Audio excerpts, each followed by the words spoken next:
Hello everyone, welcome to my YouTube channel economics by Rinu. Macroeconomics का आज से हम नया चैप्टर स्टार्ट करने वाले हैं जिसका नाम है कंसेप्ट ऑफ नेशनल इनकम। ये पूरी मैक्रो इकोनॉमिक्स का बेस है एंड मोस्ट इम्पॉर्टेंट चैप्टर है जो पूरे इकोनॉमिक्स की जर्नी में बहुत काम आता है। अब नेशनल इनकम को पढ़ने से पहले हमें बहुत से कंसेप्ट्स को क्लियर करना पड़ेगा, तब जाके हमें पता लग पाएगा कि कोई भी कंट्री की नेशनल इनकम को हम कैसे कैलकुलेट कर सकते हैं। तो उसको स्टार्ट करने से पहले हम बेसिक देख लेते हैं कि नेशनल इनकम होता क्या है। अब नेशनल इनकम की definition according to your book क्या कहती है? It is the sum total of factor incomes earn by normal residents of a country during the period of an accounting year. इस पूरे डेफिनेशंस में हमारे पास तीन नई टर्म्स है, जो है एक फैक्टर इनकम, दूसरा है नॉर्मल रेसिडेंस और तीसरा है अकाउंटिंग ईयर। यानी कि जब हम पूरे अकाउंटिंग ईयर में जितनी भी फैक्टर इनकम सारी है नॉर्मल रेसिडेंट से, उन सबका सम कर देंगे, तब जाके हमारे पास क्या निकल के आएगी? National income. पहले तो समझते हैं अकाउंटिंग ईयर क्या होता है। अकाउंटिंग ईयर 1 अप्रैल से लेके 31 मार्च तक काउंट किए जाने वाला अकाउंटिंग ईयर कहलाता है। अकाउंटिंग ईयर को हम फाइनेंशियल ईयर भी कहते हैं। उसके बाद अब हमें ये देखना होगा कि फैक्टर इनकम का मतलब और नॉर्मल रेसिडेंट का मतलब क्या होता है।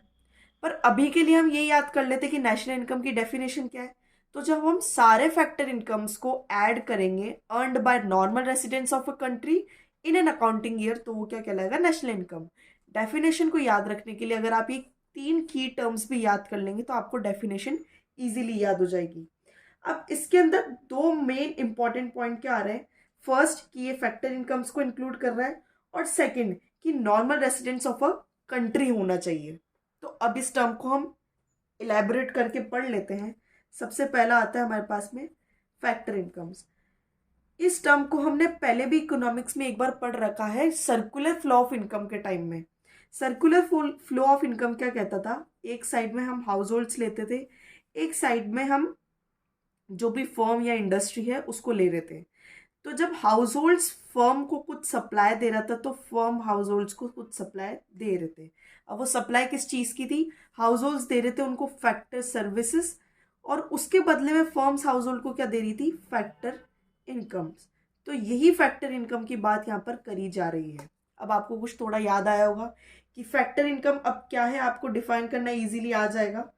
दीज आर द पेमेंट्स, यानी कि जब हमने फैक्टर सर्विसेज ली तो फर्म उनको पेमेंट देगी बाय द प्रोड्यूसिंग फर्म्स, या फिर हम कह सकते हैं firms, to households for the use of factor services. ये हमने सर्कुलर फ्लो में देखा था कि जब हाउस होल्ड्स फर्म को फैक्टर सर्विसेज दे रही है तो फर्म हाउस होल्ड्स को बदले में फैक्टर इनकम्स देंगे। तो जब हम इस चीज का एक सर्कुलर लेके आते हैं तब हमारी फैक्टर इनकम अराइज होती है, जिसके अंदर हम क्या क्या इंक्लूड कर रहे थे? फैक्टर सर्विस जब हम दे रहे थे तो हम एक लैंड दे रहे थे, एक लेबर दे रहे थे, कैपिटल दे रहे थे और एंटरप्रेन्योर दे रहे थे। ये हमारे सारे क्या हैं? Factor services. पर अब हमें क्या बनानी है? इसमें से फैक्टर इनकम जनरेट करनी है, यानी कि जो फैक्टर पेमेंट ये दे रहा है फर्म हाउस होल्ड को, वो उसके लिए फैक्टर इनकम हुई। तो लैंड के लिए उसने क्या दिया? रेंट। लेबर को वेजेस दिए, कैपिटल को इंटरेस्ट दिया और एंटरप्रेन्योर को प्रॉफिट दिया। तो ये चारों चीजों का अगर हम सम करते हैं तो ये अकाउंट करती है फैक्टर इनकम्स को। तो इन एन अकाउंटिंग ईयर हमारी कंट्री में कितना रेंट, वेजेस, इंटरेस्ट और प्रॉफिट का पेमेंट हो रहा है, या फिर हम कह सकते हैं कि कितनी इसकी इनकम जनरेट हो रही है। तो जब हम इन चारों पॉइंट्स का सम करेंगे तो हमारे पास क्या निकल के आएगा? फैक्टर इनकम्स निकल के आएंगी। इन चारों चीज़ों को याद रखना इसलिए ज़रूरी है क्योंकि जब हम नेशनल इनकम का कैलकुलेशन करेंगे, यानी कि नेशनल इनकम को हम जीडीपी या जीएनपी भी कहते हैं, तो जब हमको इसका कैलकुलेशन करने का न्यूमेरिकल आएगा तब आपको ये सारी चीज़ें सेपरेटली दी जाती है और आपको फिर इसको प्लस करके ही नेशनल इनकम तक पहुंचना होता है। तो नेशनल इनकम की डेफिनेशन से हमने देख लिया कि फैक्टर इनकम क्या है। इसके बाद जो हमारे पास टर्म आता है वो है normal residence of a country. अब normal residence of a country कौन कहलाएंगे? कंट्री के अंदर जितने भी मेंबर रिसाइड करते हैं वो ऑब्वियस सी बात है उसी कंट्री के सिटीजन्स हैं। लेकिन जब हम नेशनल इनकम का कैलकुलेशन कर रहे हैं तो उस कंडीशन में हमें देखना है कि नॉर्मल रेसिडेंस हमें कौन कौन से लेने हैं। तो इसका क्राइटेरियाज हैं।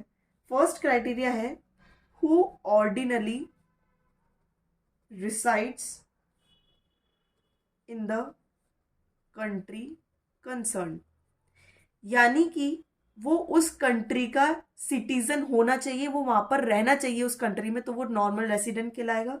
सेकेंड चीज, whose centre of economic interest lies in that country, यानी कि वो यहाँ पर रह तो रहा है लेकिन उसके साथ साथ उसका इकोनॉमिक इंटरेस्ट भी उसी इकोनॉमी में लाई करना चाहिए, यानी कि उसी कंट्री में लाई करना चाहिए, तब जाके हम उसको एक normal resident of a country में माना जाएगा। अब इसमें कुछ एग्जाम्पल्स के तौर पे देखते हैं कि नॉर्मल रेसिडेंट्स कौन कौन से कहलाएंगे। अब एक इंडिया का मैप है, सारी पॉपुलेशन यहाँ रहती है, लेकिन अब हमें देखना है कि हमें कौन कौन से नॉर्मल रेसिडेंट्स लेने हैं और कौन से नहीं लेने हैं। फर्स्ट एग्जांपल मेरे पास है कि Indians working in foreign embassies in India. मान लीजिए ये महाराष्ट्र है, यहाँ पर एक कंपनी है, ये कंपनी तो फॉरेन की लेकिन इसके अंदर काम करने वाला इंडियन है, तो फिर हम इसको क्या कंसिडर करेंगे, ये नॉर्मल रेसिडेंट हुआ। रीजन बिहाइंड कि ये हमारे लिए एक रेसिडेंट है कंट्री का, दूसरी बात उसका जो इकोनॉमिक इंटरेस्ट है वो भी इसी कंट्री में लाई कर रहा है, भले से वो फॉरेन कंपनी के एम्बेसी हो लेकिन वो इंडिया के अंदर स्टैब्लिश्ड है और उसके अंदर एक इंडियन काम कर रहा है, तो वो हमारे लिए नॉर्मल रेसिडेंट कहलाएगा। सेकेंड हमारे पास बात आ रही Indians employed in WHO organisation in India. मान लीजिए दिल्ली में हमारे पास WHO का ऑर्गेनाइजेशन है, वर्ल्ड हेल्थ ऑर्गेनाइजेशन, हर कंट्री के अलग अलग सेंटर्स होते होंगे, लेकिन अब इसके अंदर भी कोई एक इंडियन काम कर रहा है, तो हम तो इंडिया की GDP कैलकुलेट कर रहे हैं, नेशनल इनकम कैलकुलेट कर रहे हैं, तो अगर यहाँ पे कोई इंडियन काम कर रहा है जो उसी कंट्री का रेसिडेंट है, उसका इकोनॉमिक इंटरेस्ट इंडिया में लाई कर रहा है, तो ये क्या कहलाएगा, नॉर्मल रेसिडेंट कहलाएगा। दो एग्जाम्पल्स आई होप आपको धीरे धीरे क्लियर होगा, एक एग्जाम्पल है दूसरा। तीसरा एग्जाम्पल हमारे पास है local people working in the office of Indian monetary fund, international monetary fund in India. अब एक IMF करके भी ऑर्गेनाइजेशन होती है वर्ल्ड लेवल पे, इंटरनेशनल मॉनेटरी फंड की।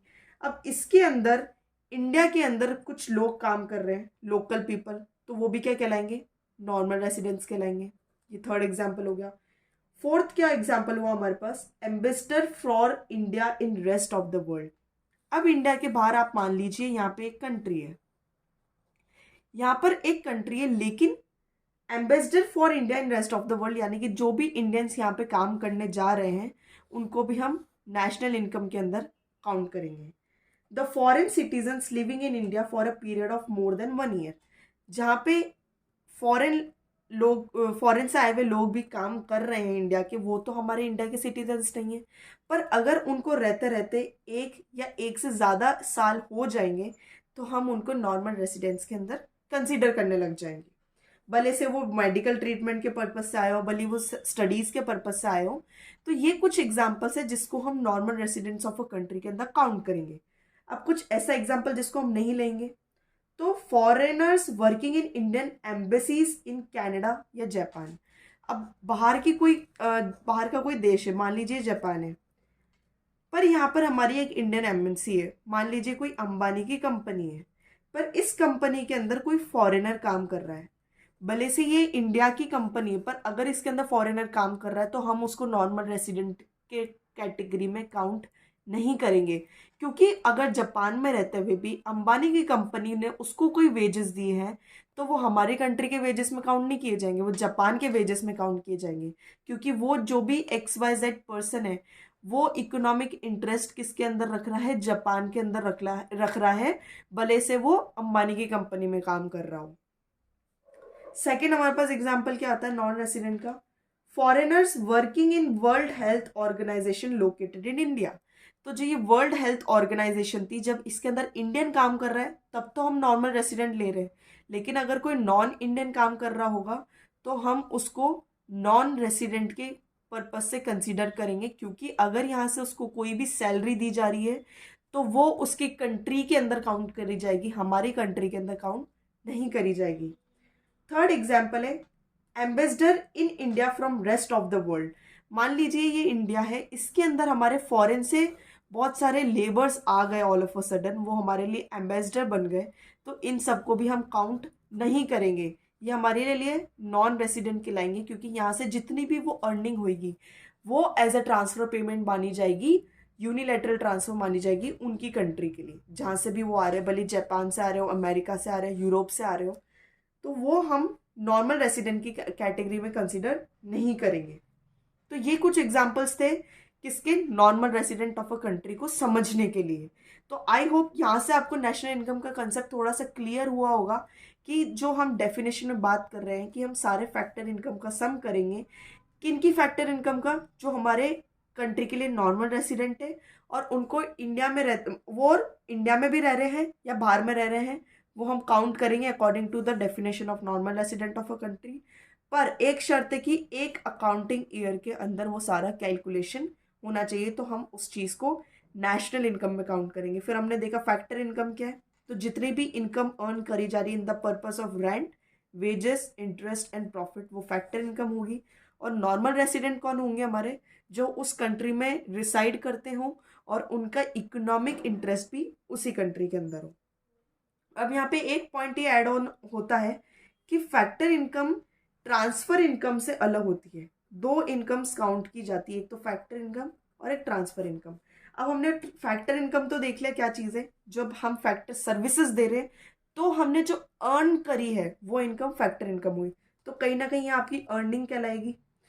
पर ट्रांसफर पेमेंट्स में क्या होता है, ये या तो आपको एज अ हेल्प रिसीव होती है या डोनेशन या चैरिटी के पर्पज से रिसीव होता है, तो ये आपने अर्न नहीं करी, मतलब इसके बदले आपने उनको कुछ दिया नहीं है, लेकिन फॉर द सोशल सर्विस या सोशल वेलफेयर आपको कोई डोनेशन दे के गया, आपने किसी की हेल्प कर दी, आपको किसी ने चैरिटी दे दी, तो वो आपकी अर्नड इनकम है, यानी कि आपने उसके बदले उनको कुछ सर्विसेज नहीं दी है, पर एज अ गिफ्ट या एज अ डोनेशन आपको वो इनकम मिली है, तो वो ट्रांसफर इनकम कहलाएगी।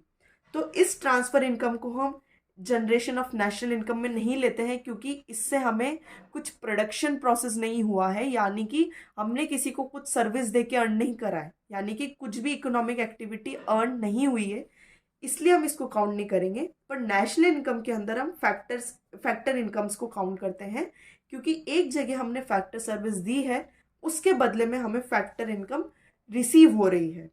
तो आज के लिए शायद इतना ही काफ़ी रहेगा कि आपने नेशनल इनकम का कंसेप्ट पढ़ लिया, जिसके अंदर आपने फैक्टर इनकम भी देखे, normal resident of a country भी देखे। Normal resident of a country को और अच्छे से समझने के लिए एक माइंड मैप बनाया जा सकता है, जैसे कि इंडिया का मैंने यहाँ बना दिया था। तो इंडिया के अंदर रहने वाले जितने भी सिटीजन्स हैं और जिनका इकोनॉमिक इंटरेस्ट इंडिया में रिलाय कर रहा है, वो नॉर्मल रेसिडेंट्स को आप काउंट कर सकते हो। इसको और समझने के लिए थोड़े और एग्जाम्पल से रीड आउट करें, फिर भी कुछ डाउट रहता है तो आप कमेंट सेक्शन में बता सकते हैं। Thank you.